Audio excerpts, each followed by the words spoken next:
अस्सलाम वालेकुम, क्या हाल है सबका? ठीक ठाक है, उम्मीद है ठीक होंगे। रेंज रोवर है 2020 है। तो लेकिन इसमें ये एरर आ रहा है, ब्रेक पैड दोनों थी मैनुअल है। तो अभी इसके पैड चेंज करने थे, तो मैं आपको बताता हूँ कि अगर आपने इसको जैक मोड पे करना है तो कैसे कर सकते हैं।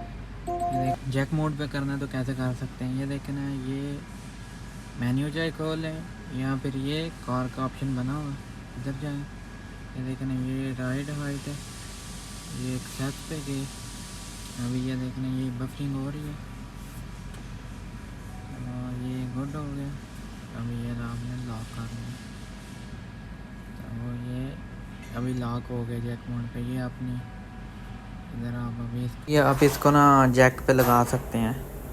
अभी ये लॉक हो गया, ये देखना, ये आपको नज़र आ गया लॉक डैट एक्सेस हाइट, ठीक है। तो उसके बाद आपको ये देखना, ये इधर भी जैक मोड है, लॉक हो गया, ये नज़र आ जाएगा।